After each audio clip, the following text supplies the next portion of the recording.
Hello friends, તો આજે આપણે બનાવવાની છે મસાલા ભાખરી। જો આ રીતે તમે મસાલા ભાખરી બનાવશો ને તો બધા જ ખાતા રહી જશે અને વારંવાર આ જ ભાખરી બનાવવાની ડિમાન્ડ થશે। તમે સાંજે ડિનરમાં આ ભાખરી બનાવી શકો છો અને સ્ટોર કરીને રાખીને તમે સવારે પણ નાસ્તામાં તમે આ ભાખરી છે તેને ખાઈ શકો છો। ખૂબ જ ક્રિસ્પી અને ટેસ્ટમાં તો વાત જ પૂછોમાં તેટલી સરસ બનીને થશે। તો મસાલા ભાખરી બનાવવા માટે અહીં મેં સિંગ છે તે લઈ લીધી છે।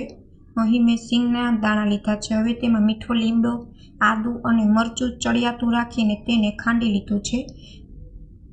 એ પેસ્ટ આ ભાખરીમાં એડ કરવાથી તમારા ભાખરીનો ટેસ્ટ છે ને તે 2 ગણો વધી જશે। હવે અહીં મેં 1 બાઉલ ઘઉંનો જે નોર્મલ રોટલી બનાવતા હોય છે તે અને તેની સામે 1 બાઉલ મેં ભાખરીનો લોટ લીધો છે। બંનેનું 1-1 બાઉલ માપ છે તે સરખું રાખીને લોટ લઈ લીધો છે। હવે જે આપણે પેસ્ટ તૈયાર કરી છે તે એડ કરી દઈશું। અહીં મેં આદું અને મરચાંનું પેસ્ટ છે તે ચડિયાતી રાખી છે જેથી ટેસ્ટ છે ને તે સરસ આવશે। હવે આપણે બેઝિક મસાલા એડ કરી દઈશું, જેમાં આપણે અડધી ચમચી હળદર, અડધી ચમચી ધાણા જીરું પાવડર, અડધી ચમચી હિંગ અને અડધીથી ઓછું આપણે લાલ મરચું પાવડર એડ કરી દઈશું, કેમ કે અહીં મેં જે મરચાંની પેસ્ટ એડ કરી છે ને તે તીખી જ છે, તેનાથી ટેસ્ટ છે ને તે સરસ આવશે। આપણે મરચું છે તે કલર માટે એડ કરી છે જેથી ભાખરીનો કલર સરસ આવે। અડધી ચમચી આખું જીરું એડ કરી દીધું છે। સ્વાદ અનુસાર મીઠું એડ કરી દીધું છે। હવે લીલા ધાણા એડ કરી દઈશું અને 1 ચમચી ખાંડ ઉમેરી છે। આખી ખાંડ જ એડ કરી છે તો પણ તમારી ભાખરી સરસ બનશે અને જો તમારે આખી એડ ન કરવી તો તમે દળેલી ખાંડ પણ એડ કરી શકો છો, પણ એકવારથી આ રીતથી ટ્રાય જરૂર કરજો। લીંબુનો રસ એડ કરી દીધો છે જેથી તીખાશ અને ગળાશ છે તે આપણી બેલેન્સ થઈ જાય અને ભાખરી છે તે સરસ પોચી રૂ જેવી બને તેના માટે આપણે 1 ચમચી તેલનું મોણ એડ કરી દીધું છે। હવે બધું જ સારી રીતના મિક્સ કરી લેશું। અહીં તમે કસૂરી મેથી પણ એડ કરી શકો છો, મારી પાસે નથી એટલે હું સ્કીપ કરું છું, અને સફેદ તલ પણ એડ કરી શકો છો પણ હું નાખતા ભૂલી ગઈ છું। હવે આપણે કઠણ જેવું ભાખરી બનાવતા હોય છે તેવો જ લોટ છે તે બાંધીને તૈયાર કરી લીધો છે।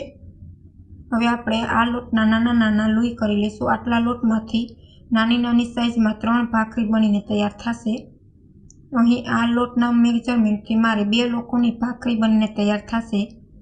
તમારે જે પ્રમાણે ઘરમાં સભ્યો હોય તે પ્રમાણે તમે લોટનું માપ છે તે લઈ શકો છો। હવે પાટલો વેલણ લઈ લીધું છે। હવે તેમાં આપણે એકદમ નાની નાની સાઇઝમાં જેવી બિસ્કિટ ભાખરી બનાવતા હોય છે ને તેવી જ વણીને તૈયાર કરી લેવાની છે।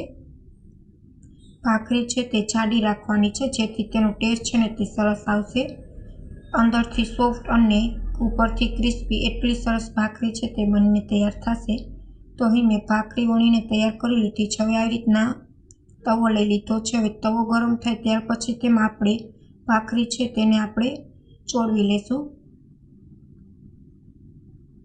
તો અહીં મેં 3 ભાખરી એડ કરી દીધી છે અને 3 એ 3 આપણે તેના ઉપર આપણે શેકી લઈશું।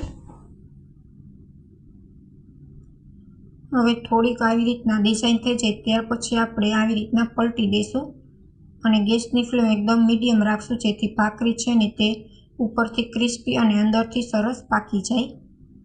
હવે આપણે બીજી સાઈડ પલટી દીધી છે અને આપણે હવે આવી રીતના ઉપર ઘી છે તે લગાડી લેશું। આવી રીતના ઘી લગાડીને ભાખરી શેકવાથી તમારા ભાખરીનો ટેસ્ટ છે ને તે સરસ આવશે। આ ભાખરી તમે સાંજે ડિનરમાં ખાશો ને તો પણ એટલી ટેસ્ટી લાગશે અને તમે સ્ટોર કરીને સવારે પણ ખાઈ શકો છો તો પણ એકદમ ક્રિસ્પી અને સોફ્ટ જ હોય છે ભાખરી।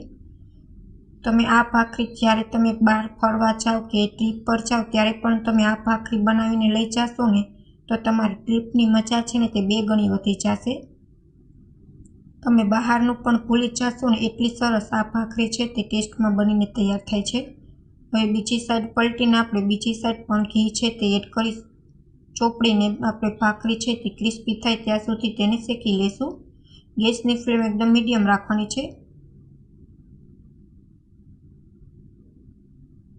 ઘી તમને જે પ્રમાણે ઓછું કે વધારે પસંદ હોય તે પ્રમાણે તમે લગાડી શકો છો। જો કોઈને ઘી પસંદ ન હોય ને આવી રીતના તમે તેને ભાખરી બનાવીને આપશો ને તો તેને પણ ખબર નહીં પડે કે આ ભાખરી છે તે ઘીમાં બનીને તૈયાર થઈ છે। જો આ રેસીપી તમને ગમે તો ચેનલને લાઇક કરજો, શેર કરજો અને સબસ્ક્રાઈબ કરજો અને કમેન્ટમાં જરૂર કમેન્ટ કરીને જણાવજો કે તમને અમારી રેસીપી કેવી લાગી. તો છે ને જોતાં જ ખાવાનું મન થઈ જાય ને તેવી સરસ મસાલા ભાખરી આપણી બનીને તૈયાર. હવે ક્રિસ્પી થઈ ગઈ છે ને અંદરથી પણ આપણી ભાખરી સારી રીતના શેકાઈ ગઈ છે. હવે આપણે તેને એક પ્લેટમાં લઈ લઈશું. આ ભાખરી તમે ચા, અથાણા સાથે ખાઈને મજા માણી શકો છો.